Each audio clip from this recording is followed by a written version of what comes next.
What's going on, everybody? My name is Tamar Turner, and I'm the host of the Down to Business podcast, where the mission is to really provide exposure to businesses, entrepreneurs, and artists all around the world in their respective crafts. And we do so through audio and visual interviews where we come on and we talk about all things from getting into the business to most memorable moments to even some advice that you may give for other business owners and entrepreneurs out there. So if this sounds like something that you would be interested in, we'd love to have you on for an interview.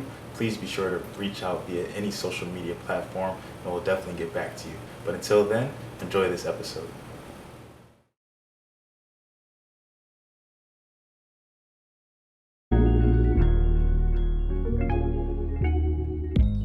Welcome back, everybody, to yet again another episode of the Down to Business podcast. And man, it feels like I haven't given that intro in quite some time. Definitely feels like I've almost taken a break in a sense, just in not giving a lot of content. But it's just really just a lot going on with this pandemic that we're in, and just so much information just coming up. But nonetheless, I really just hope everybody is staying safe during this time. If you're working, definitely please still stay safe. If you're quarantining, definitely just continue to do that. Just take care of family and those people around you. But nonetheless, the quarantine, COVID, nothing, we won't let it stop the movement here with the Down to Business podcast, especially during the climate with just everything going on. So I'm very, very excited and humbled to be sitting down with a good friend of mine. I know him as JP, full name Jonathan Polk, but definitely was somebody who, when I first met at ECU, he was under me, meaning like he was just in a younger grade than I. So it was just when I could just kind of observe and just saw some of the work that he was doing and just the mindset that he had, and even just talking to him at some different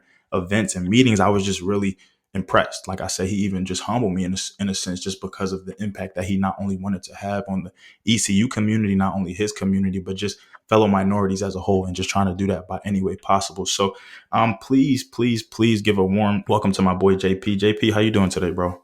I'm doing good, man. Those some big words. Those some big words. But No, I'm man, doing fine. it's been a lot for sure. So today we're going to talk about this S&P Foundation, or also Smith and Polk, which is JP's last name. So JP, can you just tell us a little bit about this nonprofit, kind of the origin for it and what the actual purpose of it is?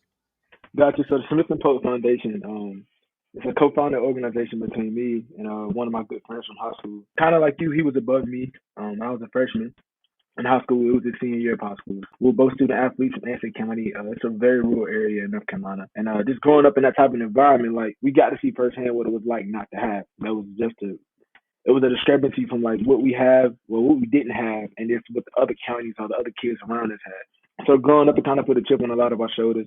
And going into college, that was really the first time I actually got to see firsthand like what it was like to like not have a lot of the resources that like other kids had. There was a lot of things I just didn't know. There was a lot of things I just wasn't equipped for. And so I said all that just to say like the nonprofit, the Smith and Polk Foundation, it's his last name, mingled with mine. It was pretty much just founded like out of us, basically both wanting to give back to a county. And we both understood that like two hairs are better than one. And rather than me just doing my thing here and him doing his thing here, why not just bring it together? And it started out with me doing book bags. Coming out of my freshman year of college, I gave 80 book bags to various kids back home. Had like a little event for that. Then Will Smith had the idea to do a scholarship for him. And he reached out to me, was like, how did you promote for this? And I was like, yo, bro, I want to be in on this. And so that birthed the Smith and Polk Foundation. Got you. Okay. So definitely, I think that's important for one. And that stood out to me a lot just because of how young you had the vision. And I know me and you talked about just the nonprofits idea. And I told you my idea that I had. And we kind of, as soon as we figured out that we were both really on the same page, we really just, we took to each other. We kept going from there. We kept talking about it, this and that. So the fact that y'all had that idea that young, just as high school students, just, I can honestly say in high school, that wasn't really something that I was thinking about. So I get that. So I understand that. And I definitely do like that. I think that it's never too early to want to start impacting the youth, and really just kind of learn, grow, and then go from there. So with kind of the Smith and Polk Foundation, with kind of getting the groundwork, with wanting to be a part of certain things, with you guys kind of communicating and just trying to lay the logistics for everything out, what would you say was kind of the biggest struggle early on? Like, what did you guys kind of have trouble with? Whether was it just like planning? Was it getting support? Was it money? What really like kind of gave you guys a little bit of a run for your money? I would most definitely say the support. Being that we were both college, well, I was a college student at the time, and Will had just graduated when we actually got things off the ground. I mean, just getting people to understand that this is real. It's not a gimmick. I mean, a lot of the times, when it comes to money, asking people for donations, a lot of times people are not as willing to give the people, just like they question their intentions and just getting people to understand that our intentions were genuine. It just wasn't coming from a place of mistrusted. Like they could trust us with like their donations or the funds. Like that was the hardest part. Just getting a good report. I remember like when I first did the book bash my freshman year, like I was going everywhere. I'm passing out flyers at all the local barbershops. I'm going to the newspaper station trying to get a newspaper. It was kind of like, it was like, man, who this little dude? Almost, and everybody knew me. But just the fact that I was coming with something positive in a place that wasn't used to positivity, it was a difference. That was a culture shock. So just getting over that little hurdle was like the hardest part. Understood that for sure. And I definitely just think even in you kind of explaining and just talking about, like you said, just going into the barbershop, just passing flyers out, I think that it takes a lot for some people to step outside of their comfort zone to really just communicate something or convey something. Whereas sometimes, depending on your audience, depending on the type of crowd that you have, or just the access to certain resources, could also depend on kind of the promotion of things or how things work. But the fact that you really just had to, like you said, just go out into your own community could just be kind of a make or break, sometimes a hit or miss, and sometimes can just be discouraging just because it can almost feel as if your voice isn't heard as much per se, or maybe the message or what you're really trying to communicate to people didn't really come across that way. So, okay, so I like that. So at what point did you realize that, hey, between Will, yo, let's make this into like a organization? Was just kind of, I remember you were saying that y'all just kind of had the ideas at first, what you wanted to do, this and that. But at what point were you really just like, yo, we don't want to just keep this as maybe an event or two. We want to brand ourselves. We want to make this happen. We want to be the S&P Foundation essentially and really be known. With the Smith and Polk, it was honestly for me like I had every intention after I did the book back the first time to do it the next year and the year after that and the year after that. So once I got a taste, well not I don't want to say a taste, but once I like understood what it took to do it and like understand that a lot of the times it was going to be me, like I was more comfortable like putting more of my resources into it. It was always for me, it was always going to be like a reoccurring thing. And when it came to Will, the scholarships, it was his idea for the scholarships at first. He had every plan to make that a recurring thing. So it kind of was like a brainchild between two people who wanted to like not just do it one time for a photo op, but to keep doing it, keep doing it. So that just kind of like branched into other things. Like we currently have a back to school bash back home August 16th. We partner with the local barbershop, so the kids gonna get free book bags and free haircuts. And we got a couple surprises they don't know about yet, but it's gonna be moon bounces, free food, free book bags, free haircuts. So it's like a big day. But that was just like that came out of just like both of our insights, understanding this is something that we wanted to do, not just for like a one time thing or a 2 year thing, but like on down the road. Like we've been brainstorming so many ideas for the future that like it gives me the reassurance to know that like I'm working with a guy, working with an individual who's like willing to put the time in to like make this happen. Absolutely. Nothing like having a like-minded individual or individuals to be able to continue that message, to be able to continue that plan. So for somebody who is looking at the S&P Foundation, looking at what you do, just looking at who you're trying to target, and what if they give a comment, like not even trying to bash or anything like that, but what if they just give the comment to you, hey, I see that you're supporting the youth. Why the youth? What kind of stood out to y'all? What did y'all see maybe as growing up, or whether it be your community or whatever the case may be, that made you say, hey, we have to get back to the children? Like, what was it in y'all mind that kind of sparked that? That's a good question. I know for me, and me and Will have most definitely had conversations about it, but for me, I was a kid, like, it was a lot of years of, like, if it wasn't a book bag given to me, I probably wouldn't have had a book bag going to school. There's a lot of years of, like, clothing jars, like, allowed me to have clothes. Pencil and paper donated before school was the reason I had pencil and paper. Um, Free haircuts was the reason I had haircuts going back to school, just for financial situations. So being that kid in that environment, I understand firsthand what it is to be like a kid from Anson County who feels inadequate, who goes to school and doesn't have like the best clothes or the best book bags or the fresh haircut on the first day. I just know how underwhelming that can make your first day of school, and then to pair that with another guy who feels the exact same, who's been through those same experiences. It almost makes it like, why not the kids? Like, I don't want to be in a position. I know full well that like everybody needs the help. But if you can catch the kids early, you could change somebody's whole outlook of their life. There are kindergartners that have literally told me that they want to be like me, like at a book bag drop. And at an egotistical standpoint, I was like, okay, I know somebody want to be like me, but like stepping away from my ego, I had to understand they don't want to be like me. They want to be in a position to do what I'm doing. So that's what matters most, like influencing the minds, like that the next generation. I'm still young, I'm 21, but like if we can like reach kids younger than us and kids younger than those, like they could be the kids going to school and saying, you know what, you don't have to do this, it's another way. Because JP, he can't dance, he can do this too.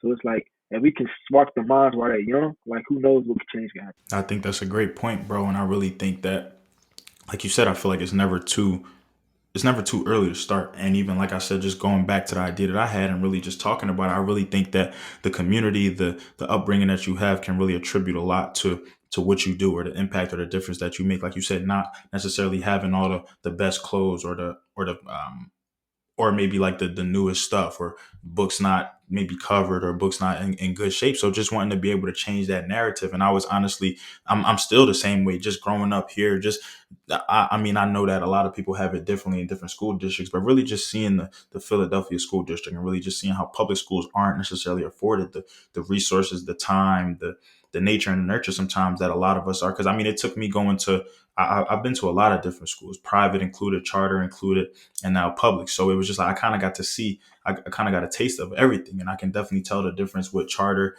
and private schools. And then my brother went to a charter school too, so I kind of saw the resources that they had, and then just public schools. So I definitely feel like a lot of change can come from that, and specifically with the youth, I think that sometimes, and even just seeing it in my own neighborhood, how I went to school with some people who now are just on the corners, or who now I walk past them every day and they telling me that they're proud of me and this and that, and oh, big things, and congrats on the masters, or congrats on the podcast, or bro, I see you making big moves on social media all the time. But it's just like, bro, you or sis, you could have been in that same predicament.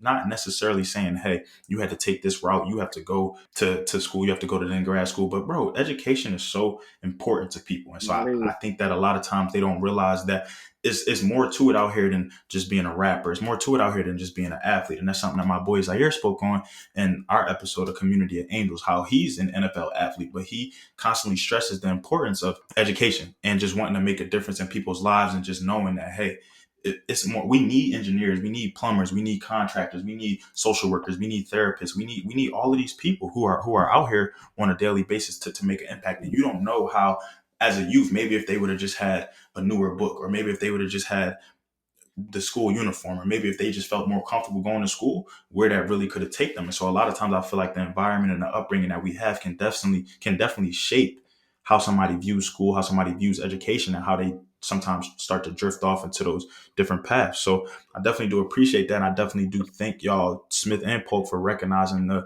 importance of just tackling the youth. How, yes, you can definitely impact anybody out here for sure. How you can make a difference, and how y'all may even go on to incorporate others. But it really starts with the children, because the children are really the generations who we're going to be looking towards. My little brothers, our little brothers, their sisters, different things like that. So just the kids below us, and just how a lot of times now social media can really convey something totally different. And especially with how prominent it is. Like, I didn't really have social media growing up. I had to beg for a MySpace. It wasn't on Facebook for real. So it's just like, but now, like, my little brother, he has all of this, like, just at ease, like iPhones, different things like that. So it's a lot of different boundaries out there now. So specifically with Smith and Polk, with the foundation, is this something that y'all are kind of looking to? Do you want to just stay local with this? Do you want to kind of branch off? And how do you? Because I know definitely, I already know the answer. You would definitely want to branch off. But for you wanting to expand and wanting to impact other people in different communities, how do you plan to go about that? Um, so I'm gonna just say, like, right now, the centralization of just being back home is like, I guess it's just a comfort factor, just knowing that like the people that you touch, like we know 'em, like we know the families directly. Like a lot of the kids that come up, we already met them before.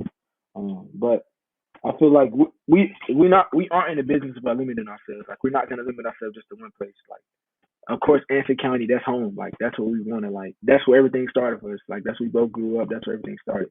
But on a bigger scale, there's things we could do on a bigger scale. We feel like we have ideas, and we feel like we're two individuals that can captivate the world, not just the county, not just a small city, but the world. So taking these ideas and taking this platform small platform that we have, and just trying to impart that on the rest of the world to make it better. Like I understand that like from a world view, what we're doing is kind of small, but like steadily but surely, like it's gonna be. I really see this being like a major nonprofit in the next 5 to 10 years. Like that's the view that we're looking. That's where I see it at right now. And there's nothing wrong with having big dreams for sure. You want to have. I read that quote where it says, "If your dreams don't scare you, you're really not dreaming for real, or I'm you're not really dreaming not big really enough. trying to get out here to achieve it." So you have to write some stuff. I done wrote some stuff down on sticky notes or my vision board or whatever the case may be. That I look at it again, I'm like, oh, you got some work to do tomorrow. Like you gotta get right for real. You gotta tighten up. You gotta buckle down. But I think that sometimes that's what it takes. It takes really having to discipline ourselves or hold ourselves to a certain standard to really get to where we want to be. So I get that. So with the foundation now, is this just something that you and Will are just is this kind of just y'all two? Y'all do kind of all of the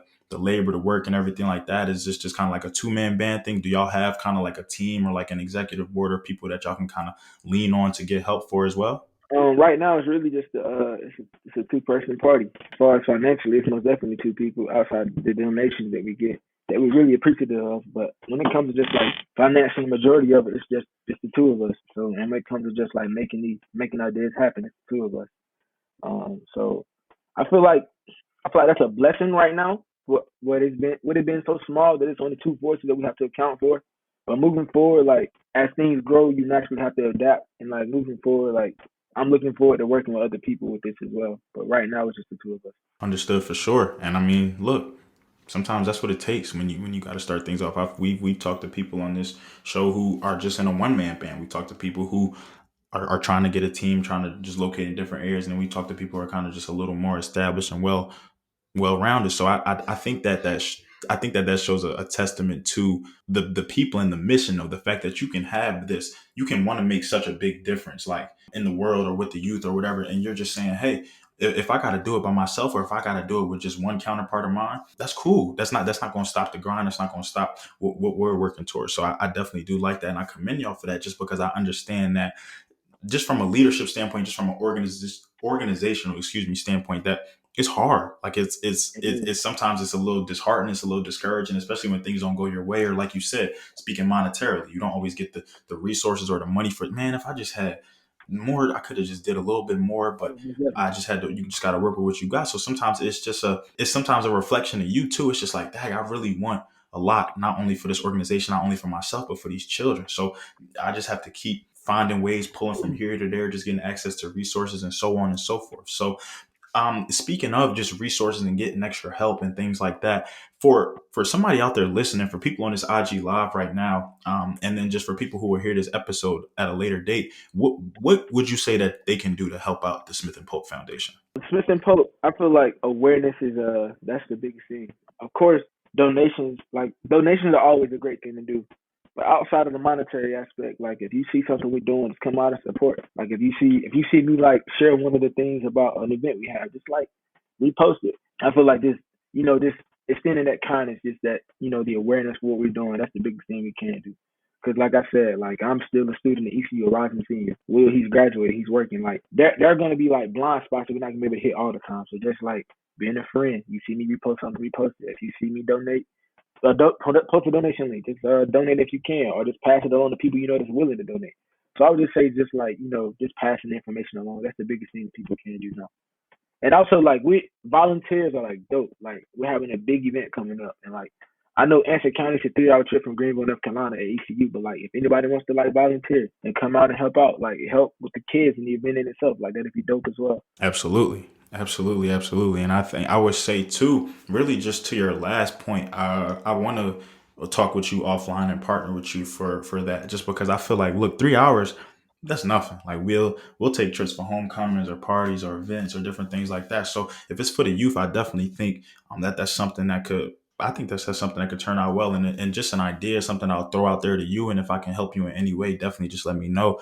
Is talking to some of the administrators, whether it be like the Dr. Newbles or the Dr. Hardys, about how maybe you could get funding for this, whether it be talk to SGA or get a van out there, get a trip out there to actually do this. Tell them what you're doing, show them that, look, this is a foundation, this is what we've done in the past, this is what we're trying to do, not only in our local communities but North Carolina and beyond. And I definitely think that Yeah, with what ECU communicates or what they put out there, I don't see why they couldn't support you. But like I said, if I can help you, bro, in any way, we can get offline and get some details situated, whether it be yeah, partnering with different organizations or whatever, just because it's important. I saw when I was up at Syracuse how the bros particularly, they came together and they literally had like a soul train line, but they were standing on each side, and the kids was literally just walking down, just getting high fives first day, yeah. getting That's dope, snacks, bro. getting book That's badges. That's dope. dope, bro. It's just like, yo, if you had that, like if I had that when I was going to school, and granted, I never would say like hated school or anything like that. But it's just like, dang, if I was able to get that motivation to go, somebody high fiving me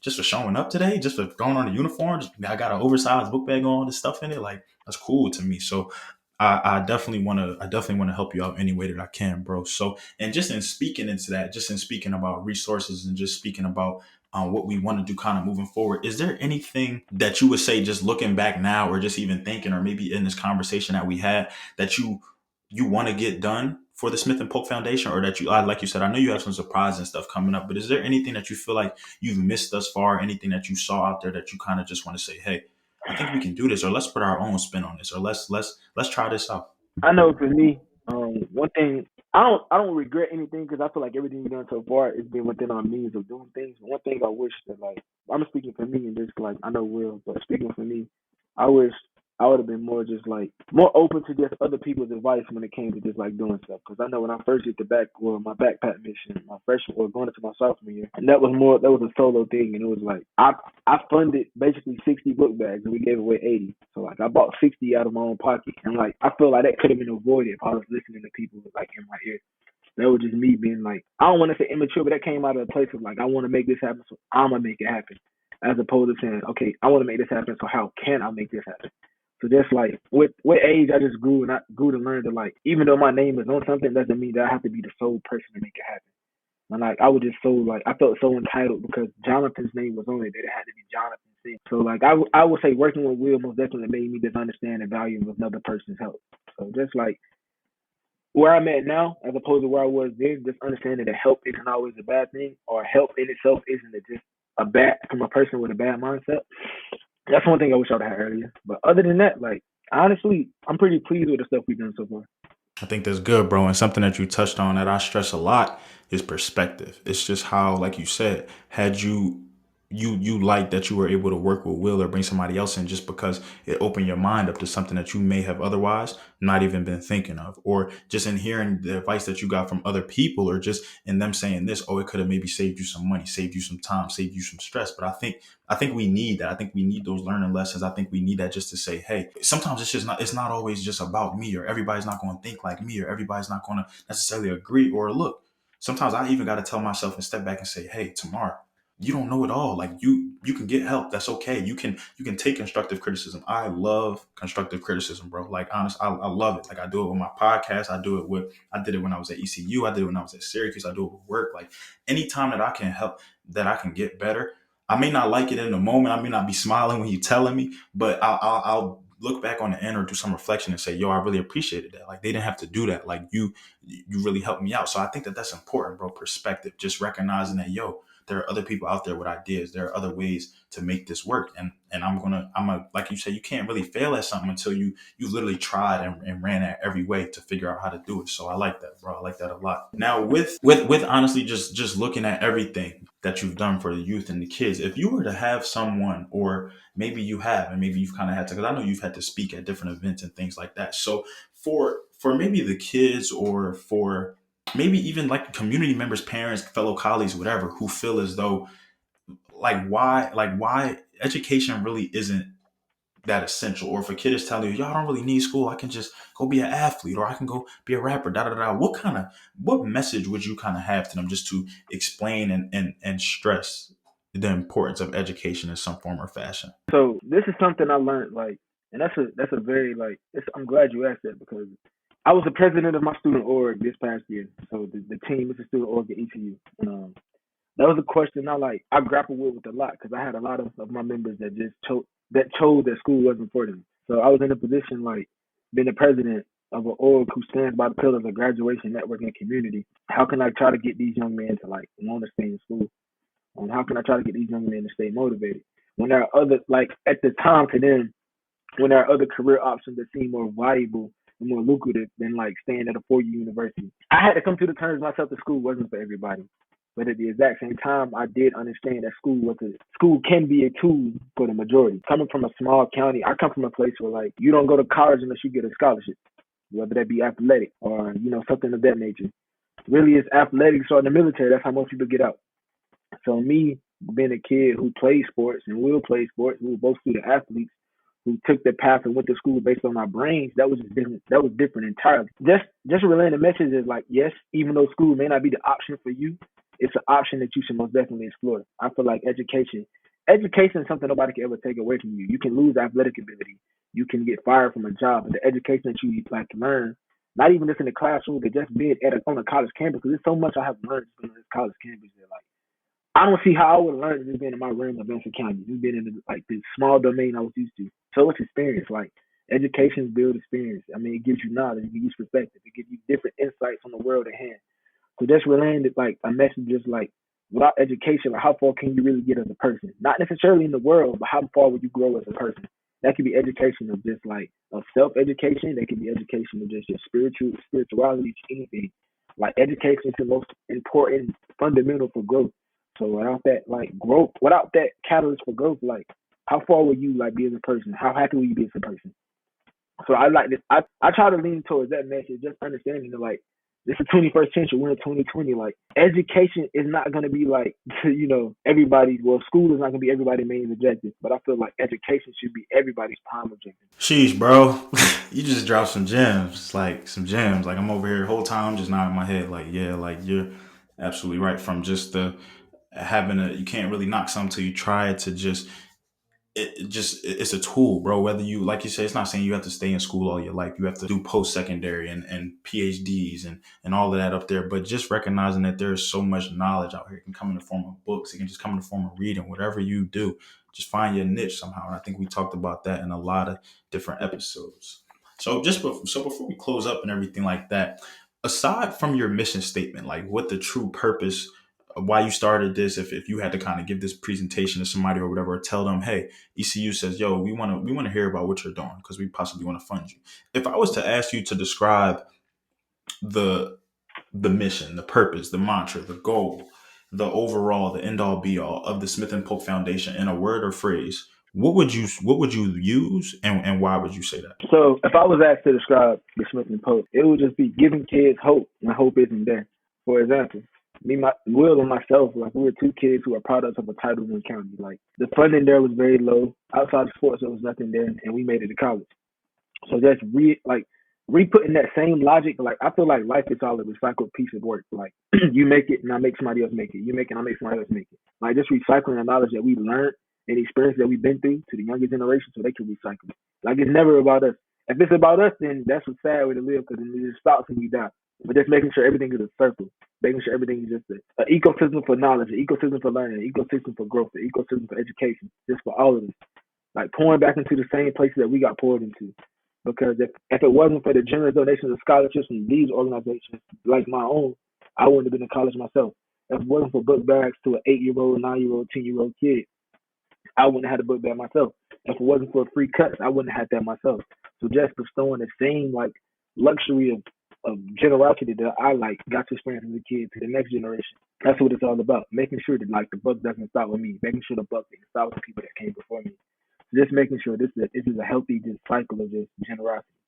That's what I would have to say. I'm excited to see it, bro, for sure. I definitely think that between you and Will, and I haven't even met Will, but it's just yeah, I love to hear it. I love to see it from the videos to just what y'all are doing. We literally echo the same point when it comes to just wanting to give back to youth, the power of education, the ecosystems, all of that. So, like I said, bro, we definitely going to continue to chat offline. I definitely want to be able to bring this initiative to other places, to other universities, to other everywhere, international, whatever we can do just to really show the importance of the youth, the importance of minorities, the importance of the community, all of that. And just how much we need it, how essential the youth really is to everything that we do. So, bro, from the bottom of my heart, I do want to thank you for not only taking the time to hop on today to give us a little background about what you do, but I I also just want appreciate to thank you, yeah, for sure. And I want to thank you and Will just for everything that y'all doing for the kids. Because, like I said, I think it holds a different place in my heart just because of what I've seen of how we've grown up, of where we've come from. it. So I definitely do appreciate that. And before I just close everything out, thank everybody else. Is there anything that you want to add, whether it be about the Smith and Polk Foundation, whether it be about you, maybe something that we might have left out or not touched on, or just something that you want the viewers out there to know?